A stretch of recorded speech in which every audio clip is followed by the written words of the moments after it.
তুমি কি বৃন্দাবনের সেই যমুনা? সেই যমুনা যদি হবে একবার কথা বলো। বৃন্দাবনের কথা মনে পড়ে গেছে মহাপ্রভু। নিত্যানন্দ মহাপ্রভু গিয়ে বললেন, গৌরহরি, যমুনা ছিল বৃন্দাবনে, নবদ্বীপে তো নয়। আর যমুনার জল ছিল নীল, আর গঙ্গার জল হচ্ছে ঘোলা জল। আজকে ঘোলা জলকে দর্শন করে তুমি কি করে বলছো এটাই সেই বৃন্দাবনের নীল যমুনা? মহাপ্রভু বললেন, দাদা, যদি তুমি আজকে আমার নয়ন দিয়ে দেখতে, দেখলেই তুমি বুঝতে পারতে গঙ্গার ঘোলা জলের অন্তরালে যমুনার নীল জল প্রবাহিত হচ্ছে। শুধু আমার নয়ন দিয়ে তুমি একবার দেখো, তবে তুমি বুঝতে পারবে। বৃন্দাবনের লীলার কথা মহাপ্রভুর মনে পড়ে গেছে। কেন না, বৃন্দাবনে এই রাসলীলা কিন্তু একবার হয়েছে। রাস হয়েছিল গোপনে, আজকে নবদ্বীপে সেই লীলাকে তিনি প্রকাশ করলেন। কেননা বৃন্দাবনে নিকুঞ্জ বলে যখন লীলা হয়েছিল রাসলীলা, এই লীলাকে দর্শন করবার জন্য স্বয়ং ভোলানাথ গিয়েছিলেন গোপী রূপ ধারণ করে। সেখানে গোপী ছাড়া কোনো পুরুষের যাওয়ার অধিকার ছিল, কেননা পুরুষ তো একজন অনাদিরাদি শ্রী গৌর গোবিন্দ। রাসমঞ্চে দাঁড়িয়েছিলেন মা যোগমায়া অর্থাৎ পার্বতী। তো ভোলানাথ একটা গোপী সেজে গেছেন, মাথায় ঘোমটা দিয়েছেন, শাড়ি পরেছেন। যতই সাজুক মা, তার ভুড়ি মোটা মাথায় জটা এগুলো লুকাতে মনে না। তা ভোলানাথ যত কাছে এগিয়ে যাচ্ছেন, রাসমঞ্চের নৃত্যগীত আস্তে আস্তে সব বন্ধ হয়ে যাচ্ছে। মা পার্বতী চিন্তা করলেন, এই তো একটু আগে কত নৃত্যগীত হচ্ছিল, গোবিন্দ গোপীগণকে নিয়ে নৃত্যগীত করছিলেন, সব কিছু বন্ধ হয়ে যাচ্ছে, কিছুই শোনা যাচ্ছে না, গান বাজনা। তাহলে এখানে অন্য কেউ কি প্রবেশ করেছে যার এই প্রবেশের অধিকার নেই? তো একটু এগিয়ে গিয়ে দেখতে পেয়েছেন একটা গোপী আসছে। গোপীর সম্মুখে গিয়ে পথ অবরোধ করে দাঁড়িয়েছে। দাঁড়াও, কে কে তুমি? আরে, আমাকে চিনতে পারছো না? আমি তো এই বৃন্দাবনের গোপী। তা গোপী তো বুঝলাম, তো তোমার নাম কি গোপী? নামও জানো না? আমার নাম শ্বেত গোপী। শ্বেত গোপী? গায়ের বর্ণ সাদা বলে নাম শ্বেত গোপী। আচ্ছা গোপী, তুমি যাচ্ছ কোথায়? আমি এসেছি এই রাসলীলা দর্শন করবো বলে। রাস দেখতে এসেছো? হ্যাঁ তো, তো এর আগে তো তোমাকে কোনোদিন দেখিনি বৃন্দাবন। এর আগে দেখবে কি করে? আমি তো প্রথম এলাম। এর আগে আসেনি? না না, আচ্ছা গোপী, তুমিও নারী আমিও নারী, নারীর সামনে মাথায় ঘোমটা দিয়েছো কেন? তোমার ঘোমটা সারাও, তোমার বদনটা একটু দেখি আমি। না না না না না না, মানে বদনখানা না আমি কাউকে দেখাই না, তবে দুইজনকে দেখাই, নিজ পতি আর জগৎপতিকে ছাড়া আর কাউকে দেখাই না। বেশ ভালো। হঠাৎ তাকিয়ে দেখছি গোপীর ওই পেট একটু মোটা, বেশি করে খাইছি রাত্রি আমি। এই জন্য। আবার তাকিয়ে দেখছি খুব লম্বা এই গোপী। পুরুষ মানুষ যদি নারী সাজে তবে কিন্তু চেনা যায়, অনেক পার্থক্য নারী পুরুষের মধ্যে। তা যত কাছে এগিয়ে যায় মা পার্বতী, ওই গোপীর দেহ থেকে সিদ্ধির গন্ধ বাহির হচ্ছে। হ্যাঁ, ও গোপী, কি তোমার দেহ থেকে সিদ্ধির গন্ধ বাহির হচ্ছে কেন? ওটাও পাচ্ছ? হ্যাঁ পাচ্ছি। মানে আমার যে স্বামী, হ্যাঁ, হ্যাঁ, সিদ্ধি সেবা করে, তা সেবা দিতে যে হয়তো আমার এই বসনে লেগে গেছে, যার জন্য গন্ধ বার হচ্ছে। এই জন্য গন্ধ বাহির হচ্ছে, তাই না? হ্যাঁ, তা পার্বতীর মনে তো সন্দেহ আরো দ্বিগুণ বেড়ে গেল, কেননা যে সিদ্ধির গন্ধ বাহির হয়েছে। তো মা পার্বতী আস্তে আস্তে পশ্চাতে গেছে, মানে পেছন দিকে। পেছন দিকে গিয়ে যেই না ওই মাথার ঘোমটা ধরে টান দিয়েছে, অমনি গলদেশে যে সর্পটা ছিল ফলা দিয়েছে। এ কি স্বামী, তুমি তুমি কেন এই গোপী রূপ ধারণ করে এখানে এসেছো? পার্বতী গোবিন্দ গোপীগণকে নিয়ে কেমন ভাবে রাসলীলা করছে সেটা দেখবার জন্যই আমি এসেছি। ভুল করেছো স্বামী, তুমি যে গোপী রূপ ধারণ করে এসেছো মহা অন্যায় করেছো। কেননা শাস্ত্রে বললেন সাধু হও, সাধু যেন সেজো না। আর তুমি গোপী না হয়ে গোপী সেজে এসেছো। তোমার দেহে কামের গন্ধ আছে, পুরুষ অভিমান আছে। আর যার দেহে পুরুষ অভিমান আছে তার দ্বারা তো গোবিন্দের কৃপা পাওয়া যাবে। বৃন্দাবনের অপ্রাকৃত নবীন মদন কামবেজ কাম গায়ত্রী যার উপাসন। চলে যাও স্বামী। না পার্বতী, আমি যখন এসেছি একবার বৃন্দাবনে ওই রাসমঞ্চের মধ্যে প্রবেশ করে আমি সেই লীলাকে দর্শন করতে চাই। স্বামী, যতক্ষণ না পুরুষ অভিমান তোমার ত্যাগ হবে ততক্ষণ তুমি গোবিন্দের কৃপা পাবে না। এই কথা শুনে ভোলানাথ বড় ব্যথিত অন্তরে কেঁদে বলেছিলেন, পার্বতী তুমি বড় ভাগ্যবতী গো পার্বতী। কেন জানো? তুমি আমার চরণের সেবিকা দাসী, আমার চরণের সেবা করেও তুমি জগৎপতি কৃষ্ণের চরণ সেবা করতে পেরেছ। আরে তুমি বড় ভাগ্যবতী। আমার ভাগ্যে তো হলো না, তাই আমিও কথা দিলাম পার্বতী, আগত কলিযুগে কৃষ্ণ হবে প্রভু আর আমি হব কলিযুগে অদ্বৈত আচার্যদেব। সেদিন এই লীলা গোপনে নয় বৃন্দাবন নবদ্বীপে প্রকাশ করবেন মহাপ্রভু। আর এই লীলাকে দর্শন করে আমার মনোবাসনা আমি পূর্ণ করব।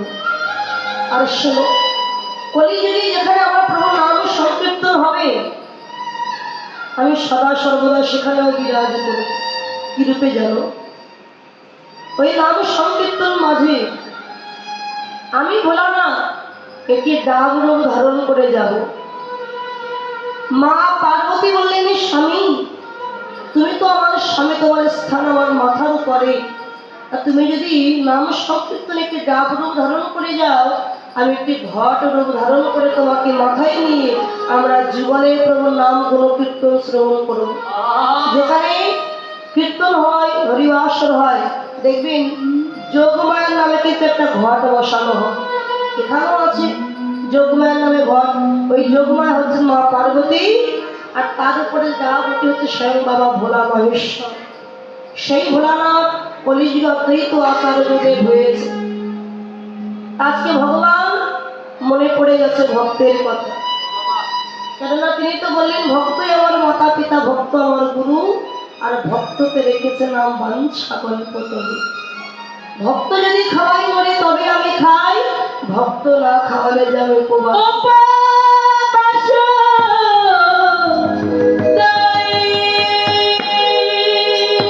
আমার ভক্তের হাতে প্রেমের ডুরি, ভক্ত আমায় যেদিকেই ঘোরায় আমি যে সেই দিকেই ঘুরি। তাহলে ভগবান ভক্তের অধীনে, ভগবানের অধীনে ভক্ত নয়, ভক্তের অধীন তিনি ভগবান। তো দেখুন ভগবান বলেন এই জগতের জীব তারা যে আমাকে ভালোবাসে, আমাকে ডাকে, সবাই নিজের স্বার্থের জন্য আমার পেছনে ঘোরে, স্বার্থ ছাড়া কেউ ভালোবাসে। আমি তো ভক্তের ভগবান, আমি ভক্তের কাছে মিষ্টি মিষ্টান্ন কিছুই চাইনি, চাইছি কি শুধুমাত্র ভক্তের ভক্তি। কিন্তু ভক্ত সেইটুকুই আমায় দিতে পারে না, আমার মন্দিরে গিয়ে তারা কাঁদে। দেখবেন মা, যদি কারোর স্বামী অসুস্থ হয়, আমরা গোবিন্দের মন্দিরে গিয়ে কাঁদি, কেঁদে কেঁদে কি বলি, হে গোবিন্দ আমার স্বামী অসুস্থ, তাকে তুমি সুস্থ করে দাও, সুস্থ হয়ে গেলে তোমার মন্দিরে আমি প্রসাদ দিয়ে যাব। আবার কোনো কোনো মা বলে আমার মেয়ে পরীক্ষায় বসেছে, যদি ভালো রেজাল্ট করতে পারে সামনের বছর এই মন্দিরে আমি গোবিন্দকে টাকার মালা দেব, এটা বলে। কিন্তু এই যে ভালোবাসার মধ্যে ভাগ থেকে গেল একটু, যদি ভালো হয় তবে দেব, আর ভালো না হলে দেব না। দেব বলছে মেয়ে যদি ভালো রেজাল্ট করতে পারে, যদি ভালো রেজাল্ট করতে পারে তোমার মন্দিরে আমি টাকার মালা দেব, আর না পারলে দেব না। ভগবান বললেন রে কিছুই দিতে হবে না, শুধু প্রেম ভক্তিটুকু আমায় দান করে। আচ্ছা সত্যি যদি মিষ্টি মিষ্টান্ন দিলে ভগবান সন্তুষ্ট হতেন? এই জগতে যারা মিষ্টির দোকান আছে, দোকানের সমস্ত মিষ্টি ভগবানকে দিয়ে দিলেই তো ভগবান পেয়ে যেতেন। স্বর্ণালঙ্কারে ভগবানকে সাজিয়ে রাখলেই যদি ভগবান পেয়ে যেতেন। যিনি স্বর্ণকার, দোকানের সমস্ত অলঙ্কার দিয়ে আমার গোবিন্দকে সাজিয়ে দিলেই তো ভগবান পেয়ে যেতেন, এত সাধন ভজনের দরকার ছিল। অবশেষে বললেন যে যাই করো না কেন প্রেম ভক্তি ছাড়া তাকে কোনোদিন পাবে। আমরা মন্দিরে গিয়ে নিজের দুঃখের কথা, কষ্টের কথা জানাই, কিন্তু একবারও কি বলেছি প্রভু দয়াময় তুমি কেমন আছো প্রভু?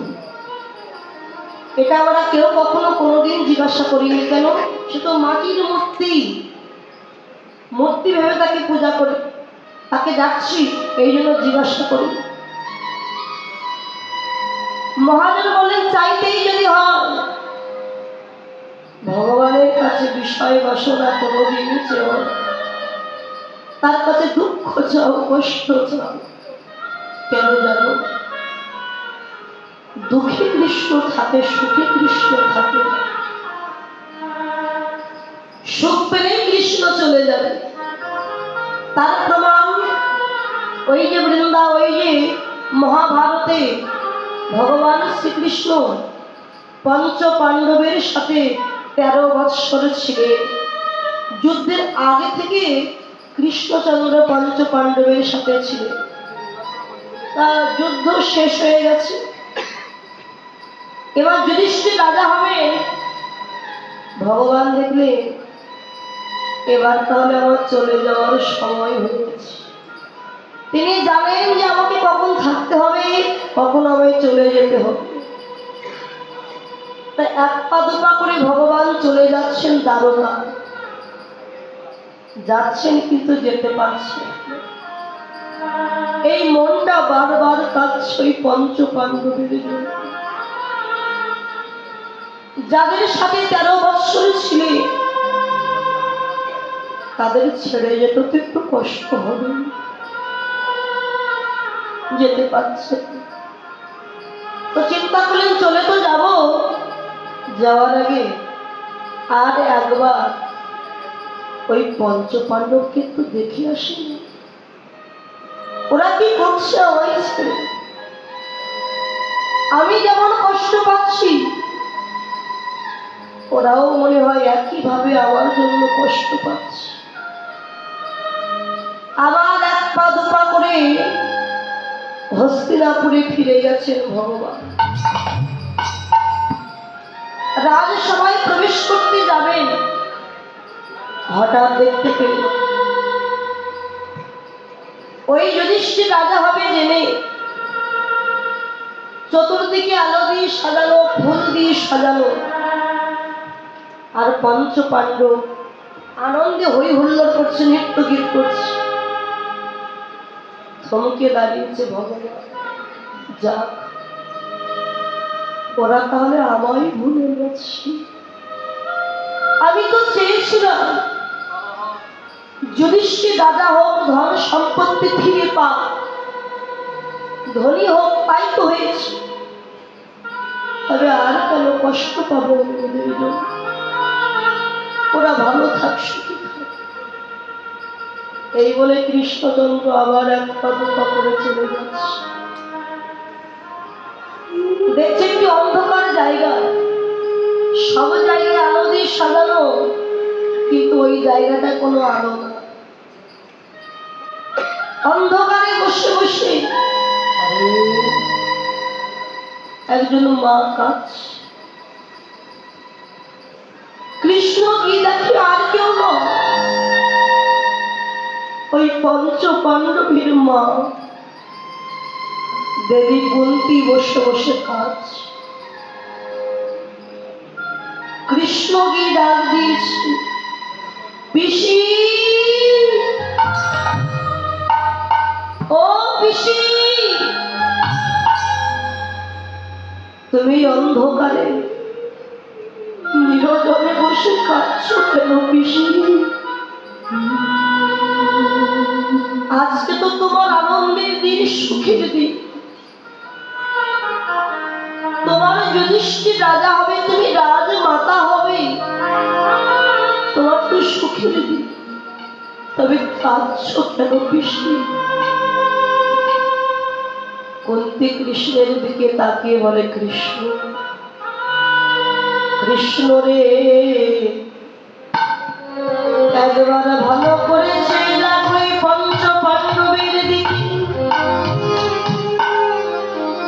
যার জন্য ওরা রাজ ঐশ্বর্য ফিরে পেল, যার জন্য ওরা ধনী হয়েছে।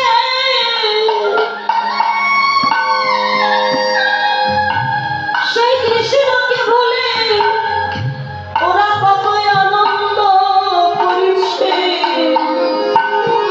দেখো না, যার জন্য ওরা রাজ ঐশ্বর্য ফিরে পেয়েছে, আজকে তাকেই ভুলে গিয়ে ওরা কত আনন্দে মেতে আছে।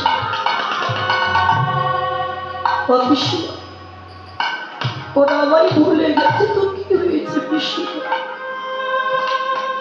তুমি তো আমায় ভুলো, তুমি তো আমায় মনে রেখেছো পিসি।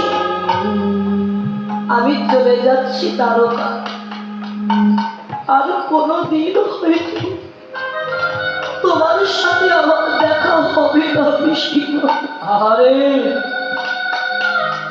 যাওয়ার আগে তুমি কিছু চেয়ে নাও পিসি। কৃষ্ণ যা চাইব তাই দিবি তো বাবা? হ্যাঁ পিসিমা দেব, বলো কি চাও? তবে মাথায় হাত দে বাবা, বলো পিসিমা। কৃষ্ণ রে, দিতে যদি হয় তবে আমার একটি ধন দে। কি ধন জানিস? আমি যেন জনম জনম কৃষ্ণ বলে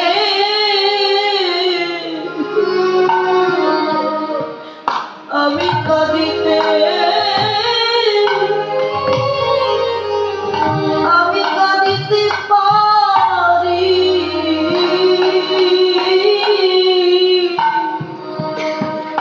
ও কৃষ্ণ রে,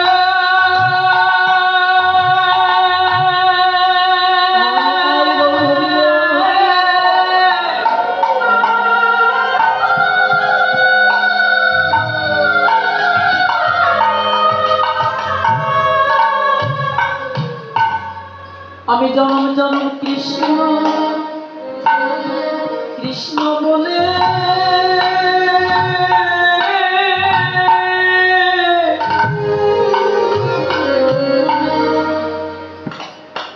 আমি কাটিতে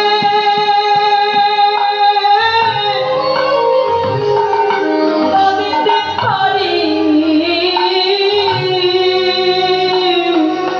আমি আর কোনো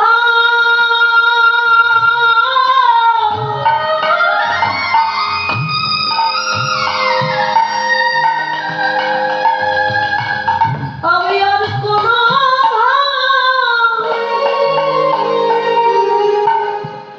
আমি চাই না কৃষ্ণ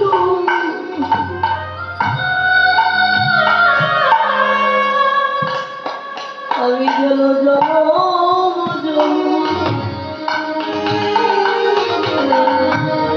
কৃষ্ণ বলে কাঁদিতে পারি আমি আর কোনো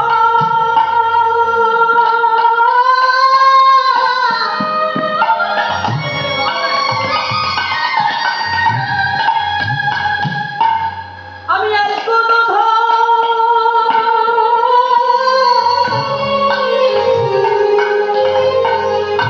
আমি চাই না কৃষ্ণ রে।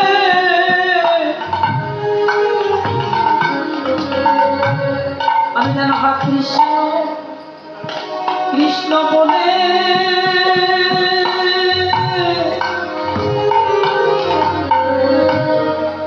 আমি কাঁদিতে পারি। ও পিসিমা, তুমি তো সারা জীবন কেঁদেছ, আর কত কাঁদবে তুমি আমার জন্য? কৃষ্ণ রে, একটা কথা তুই মাথায় রাখে, যেদিন বিবাহের আগে আমার বড় ছেলে কর্ণকে জন্ম দিয়েছিলাম, তাম্বার হাড়িতে করে জলে ভাসাইয়ে দিয়েছিলাম, ওদের সেদিনই আমি কেঁদেছিলাম। যেদিন আমার স্বামী মহারাজ পাণ্ডু মারা যায়, সেদিনই আমি কেঁদেছিলাম। যেদিন ওই কুরুক্ষেত্রের মাঠে আমার বড় ছেলে কর্ণ নিধন হয়েছিল, সেদিনই আমি নিরঞ্জনে বসে কেঁদেছিলাম।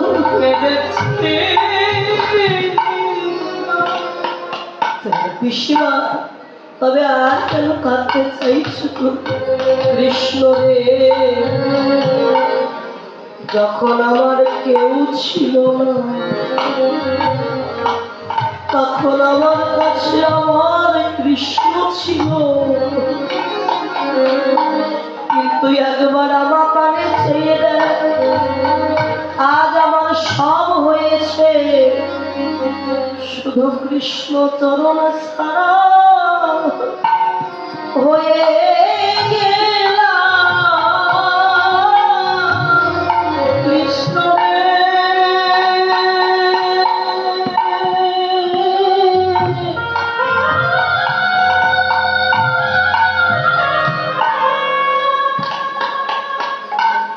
আমি কৃষ্ণ চরণ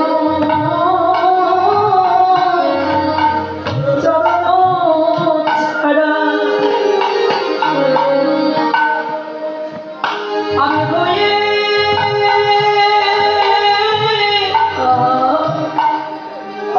গেলাম। আমি রাজমাতা হতে চাই না, চাই না কৃষ্ণ।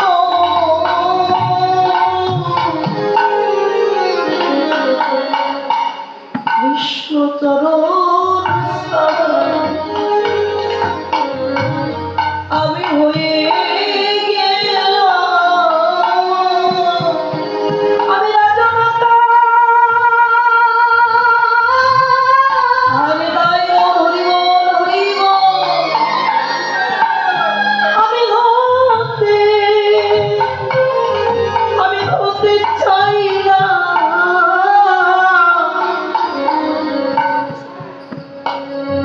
শ্রীকৃষ্ণ চরণ ছাড়া আমি বলে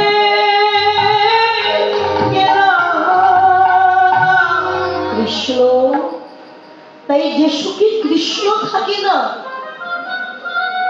সেই সুখ আমি চাই না বাবা। এমন দুঃখ এমন কষ্ট আমায় দেয়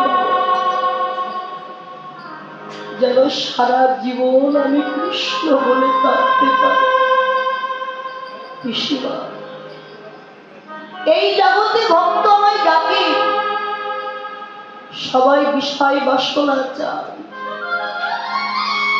কিন্তু নিঃস্বার্থ ভাবে কেউ আমায় কোনোদিন ডাকে। পিসিমা, আজকে আমি ভগবান হয়ে কথা দিলাম, তোমার মতো এমন ভাবে নয়ন জলে যদি বহু ভাসি, হা কৃষ্ণ বলে একবার কেউ আমায় ডাকে, আমি জনমের মতো তার চরণের দাস হয়ে যাব। পিসিমা, এই বিষয় বাসনার মধ্যে থেকে তো কোনোদিন কৃষ্ণকে ডাকতে পারি না। সংসারে আমার আমার করে মেতে আছে, স্ত্রী আমার, পুত্র আমার, বিষয় বাসনা আমার, কিন্তু ভগবানের চরণের প্রতি অনুরাগ জন্ম নেয় কবে? যেদিন এই সংসার থেকে দুঃখ কষ্ট জ্বালা যন্ত্রণা দেয়, সেদিনই জীবের চৈতন্য হয়, প্রভু তুমি বিনা পরিত্রাণ। জি, তোদের হাত পা খোলা থাকতে থাকতে একবার ভগবানকে চিনে নে, জেনে নে, সময় চলে গেলে আর কোনোদিন তার চরণে যেতে পারবি। এই আয়ুষ্য যে কখনো ডুবে যাবে সেটা কেউ কখনো বলতে পারে না। যেদিন বিশ্বদেব সরসজ্জায় পড়েছিলেন, অর্জুন কৃষ্ণকে সঙ্গে নিয়ে বিশ্বদেবকে দেখতে গিয়েছে। বিশ্বদেব গোবিন্দের বদন দর্শন করে অঝর ঝরায় কাঁদছে। অর্জুন কৃষ্ণকে ডেকে বলছে, দেখেছো সখা, দেখেছ এই জগতে যার স্ত্রী পুত্র কেহ না, আমার দাদু বীর যোদ্ধা, বীর সেনাপতি, বীর যোদ্ধা হয়েও মৃত্যু শয্যায় পড়ে কেমন করে মায়া কান্নায় কাঁদছে। মায়ার সংসার ছেড়ে যাবে তো, তাই মায়া কান্নায় ভেঙে পড়েছে। বিশ্বদেব অর্জুনকে ডেকে বললেন, ওরে অর্জুন রে, আমি তো আমার জন্য কাঁদছি না রে অর্জুন। কাঁদছি কেন জানি? ওরে এতদিন আমার হাত পা খোলা ছিল, আমি ভগবানকে চিনতে পারি, জানতে পারি, কুসঙ্গ করেছি, আজ আমার হাত পা বন্ধ, হাতে তীরবিদ্ধ, চরণে তীরবিদ্ধ, আর স্বয়ং ভগবান আমার সম্মুখে দাঁড়িয়ে আছে। আমার ইচ্ছে করছে ছুটে গিয়ে একবার গোবিন্দের চরণ দুখানা আমার হৃদয় মাঝে আমি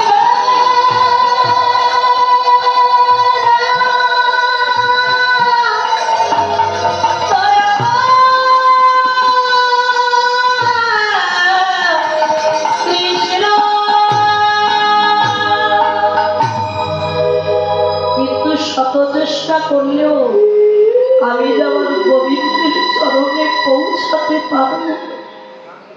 আজ আমার হাতে তীরবিদ্ধ, চরণে তীরবিদ্ধ, অর্জুন দেখছে ভীষ্মদেবের মাথা মাটিতে ঝুলছে। দাদু তোমার মাথা তো মাটিতে ঝুলছে, রাজপ্রাসাদ থেকে একটা রাজ বালিশ নেই তোমার মাথায়। না রে, ওই বিষয়ের বালিশ আমি আর মাথায় নিতে চাই না রে। দাদু, দুখানা তীর দিয়ে তোমার মাথাটা উঁচু করে দেই। না রে, আমার মাথায় এমন নিচুই থাক। কেন জানো? সাধুগুরু বৈষ্ণবের বাদনে শুনেছি, ওরে অর্জুন, মাথা নিচু না করলে কোনদিন যে ভগবানের চরণ পাওয়া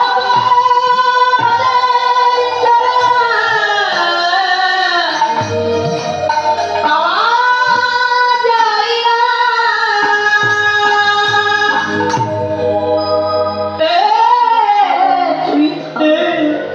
এই বিশ্বদেব কাছের কেঁদে বলে, এতদিন পরে যখন তুমি এলে, আজ আমি বুঝতে পারলাম, ভাই বলো বন্ধু বলো, এই সংসারে কেউ তো কারো আপন নয়। তুমি যে এলে প্রভু, তোমার দেওয়ার মতো আমার কিছুই নয়। ওগো দয়াময়,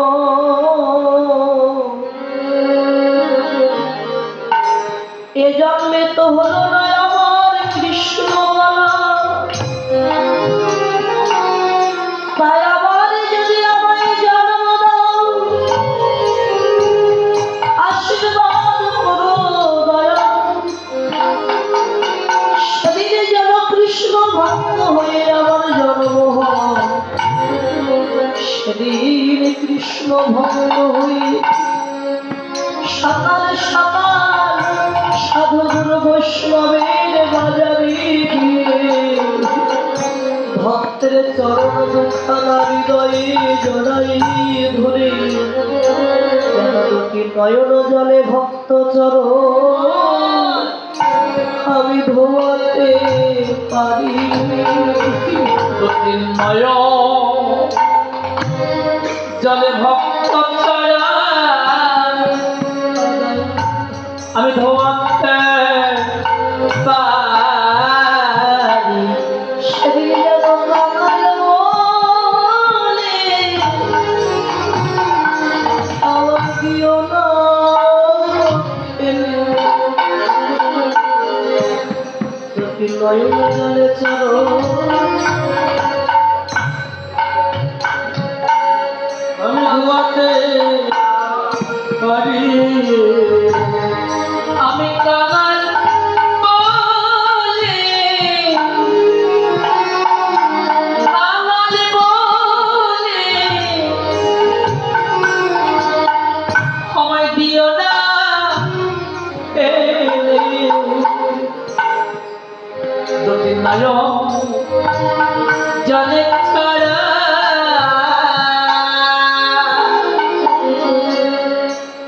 যেন ধোয়াতে পারি। আমি কত জন্মে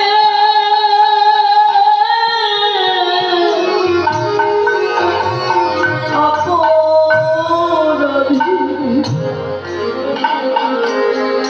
সেদিন যেন নয়ন জলে চরণ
যেন চরণ ছাড়া